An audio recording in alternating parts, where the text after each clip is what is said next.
अरे अपने घर के सामने ही जंगल है, यहीं आ जाता हूँ सुबह शाम टहलने के लिए। हाँ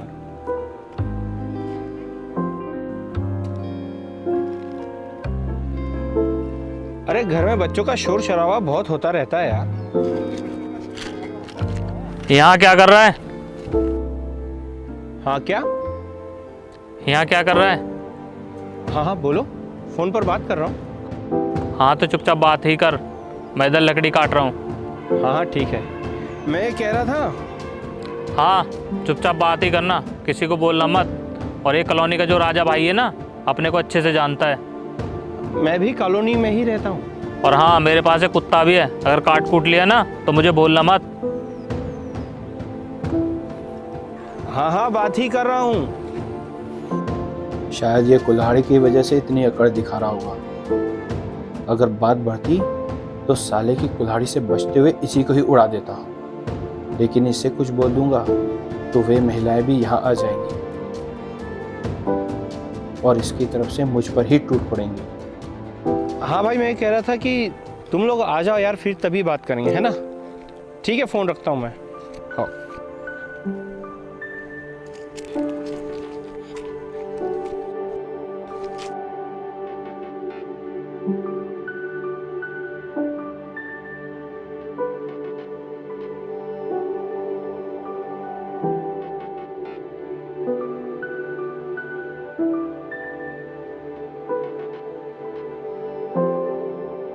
इनकी तो वन विभाग में शिकायत करना चाहिए।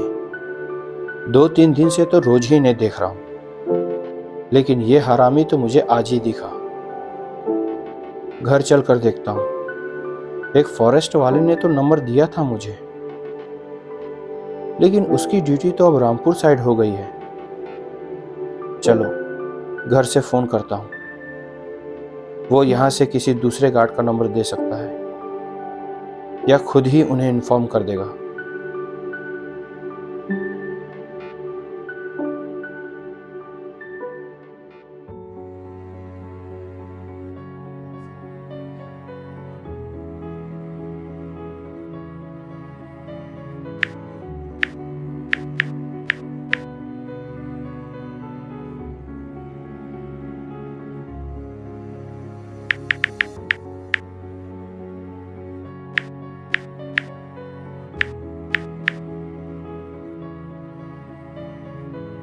यार लगता है फोन रीसेट किया होगा, तब नंबर डिलीट हो गया होगा। यह मैंने सेव ही नहीं किया था। हो सकता है डायरी में हो।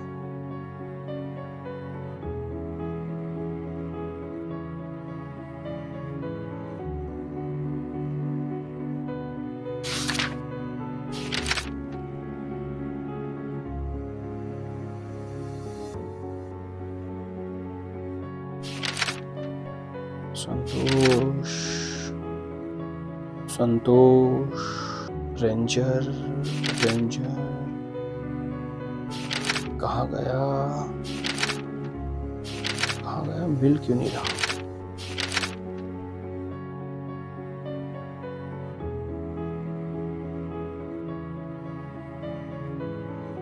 चल जाने दे यार। मूर्खों से लड़ने से ज्यादा बचना बुद्धिमानी है, और वो तूने किया।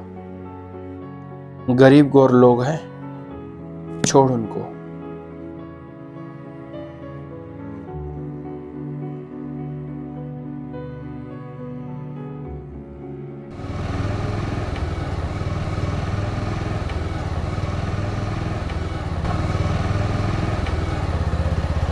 हाँ कुछ भी कहो यार, अपने जंगल कितने खूबसूरत हैं, जंगल घूमने का टाइम ही नहीं मिलता है। हाँ यार ये बात तो है। अरे कल की एक बात बताऊं? अच्छा। कल एक हरामी मिल गया था जंगल में। अच्छा। हाँ पेड़ काटने के लिए आया हुआ था। अरे उसके साथ 3-4 लेडीसें भी थी, बहुत खतरनाक दिख रही थी वो। नहीं कहीं गाँव खेड़े के रहे होंगे? नहीं बाहर के ही थे। अरे हुआ क्या कि मैं अपने दोस्त से बात करते हुए जंगल पहुंच गया था, तभी वो लौंडा अचानक मेरे पास आया और मुझे धमकाते हुए बोलने लगा कि यहाँ क्या कर रहे हो। मैंने कहा मैं फ़ोन पर बात कर रहा हूँ। अच्छा। तो कहने लगा चुपचाप बात करना, बोले इधर उधर बात मत करना। बोले बोले लकड़ी काट रहा हूँ, मेरे पास कुल्हाड़ी है, कुत्ता है, काट लेगा।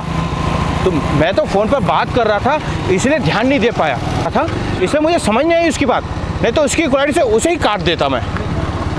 अरे भाई ऐसे लोगों के मुंह लगने से कोई फ़ायदा नहीं, इनकी तो सुन लो और चुपके से निकल लो। भाई तू ही बड़ा। हाँ यार, हाँ यार भाई, वैसे भी लड़ने आया व्यक्ति पहले से तैयार होता है, समझे। और फिर भले उसके पास कुल्हाड़ी थी, पर मैं जानता था कि उसकी कुल्हाड़ी से बचना कैसा है, और मैं चाहता ना तो उसकी कुल्हाड़ी छुड़ा करके उसे ही उड़ा देता। पर मैंने सोचा कि क्या फालतू बातों को बढ़ावा देना, लेडीज़ और भाईचारियों से उलझना ही नहीं चाहिए।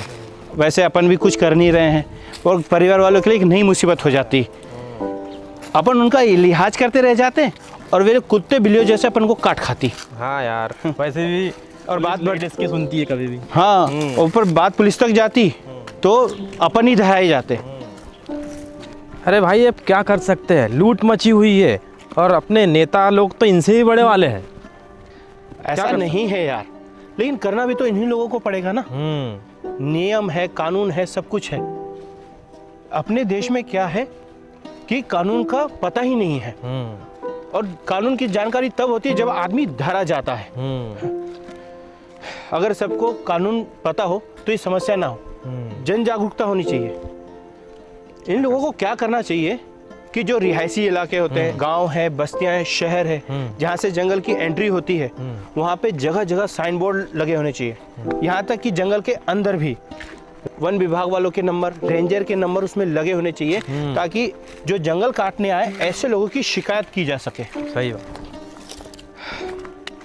अपने यहाँ पुलिस और रेलवे पुलिस तो काफी कड़क है, लेकिन वन विभाग बहुत ढीला है। एक बार की बात है, मैं जंगल में बाहर करने गया 2 नंबर, अच्छा है ना, तो कुछ सिविल ड्रेस में लोग आए। पहले तो मैं उनको पहचान नहीं पाया, कि मुझे लगा कि कोई और होंगे, पर उसने मुझसे पूछा क्या तुम्हारे पास बीड़ी सिगरेट है? मैंने कहा नहीं। बोले माचिस है? मैंने कहा नहीं। तो कहने लगे कि बीड़ी सिगरेट जो पीना पियो, पर जलती हुई माचिस की तीली को जंगल में नहीं फेंकना, इससे क्या होता है, आग फैल जाती है। कि भाई क्या आप गार्ड हो? उसने कहा हाँ। तब मुझे पता चला कि गार्ड है, पर उसके बाद वो 8-10 महीने तो मुझे कोई वहाँ पे दिखा ही नहीं। इनको चाहिए कि हर महीने, हफ्ते में 2 दिन एक चक्कर तो मारना ही चाहिए। अब क्या कर सकते हैं? क्या है, जंगल से सिर्फ फल फ्रूट और सूखी लकड़ी ही ले जाने की इजाज़त होनी चाहिए। क्या है, अपने देश में ना बहुत से लोग जंगल पर डिपेंड करते हैं, उनकी आजीविका उसी से चलती है। लोगों को सिखाना पड़ेगा कि जंगल के साथ कैसा व्यवहार होना चाहिए। सही बात है। अभी देखो ना, डेंगू मलेरिया के लिए कितनी जन जागरूकता है, और अभी हाल फिलहाल कोरोना आया था, लोग वैक्सीन और जो सावधानी बरत रहे थे, ये जागरूकता का ही कमाल है। इसीलिए लोगों को सिखाना पड़ेगा कि जंगल के साथ कैसा व्यवहार किया जाए। नहीं तो लोगों को लगता है पेड़ तो उग जाएंगे, इसलिए धड़ल्ले से होड़ मची है पेड़ों को काटने की।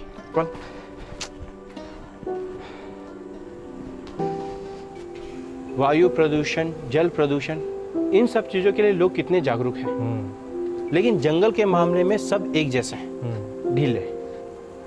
उन्हें लगता है कि पेड़ तो दोबारा उग जाएंगे, इसीलिए होड़ मची हुई है कि कौन कितना काट के ले जाए। क्या कर सकते हैं?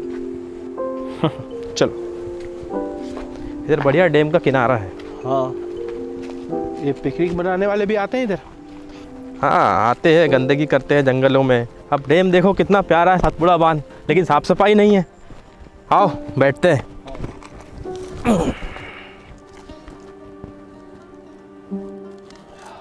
साला ये बकरी वाले तो मेरी नज़र में सबसे बड़े काल हैं। जंगल के असली दुश्मन तो यही लगते हैं मुझे। छोटे मोटे नए पौधों को तो ये जड़ से ही काट देते हैं। अब बेर, जामुन, आम के पौधों को तो ये पनपने ही नहीं देते। अरे बकरी को चरना है तो चरने दो उसे अपने हिसाब से। जंगल में तो पेड़ों को काट दिया है पूरा। अब हम क्या कह सकते हैं, ऐसे लोग कुछ कहने जाओ साले अपनी जान खतरा है, और वैसे भी इन सालों को हथियार होते हैं। अरे यही तो बात है यार, हम लोग जंगल से एक लकड़ी भी उठा लें तो हमें जेल हो जाती है, अरे भाई अब हम- जमानत तक नहीं मिलती है। और इन लोगों ने पूरा का पूरा जंगल साफ कर दिया है, लेकिन इन्हें कोई कुछ नहीं करता। अरे भाई अपन आप कर भी क्या सकते हैं। कुछ ना कुछ तो सोचना पड़ेगा। लेकिन यार तुम ये पानी में पत्थर क्यों फेंक रहे हो? अरे एक तो वैसे ही डैम का मलबा साफ नहीं हो रहा है और तुम लगे उसको भरने के लिए हैं। सॉरी यार भाई, चलो चलते हैं। चलो।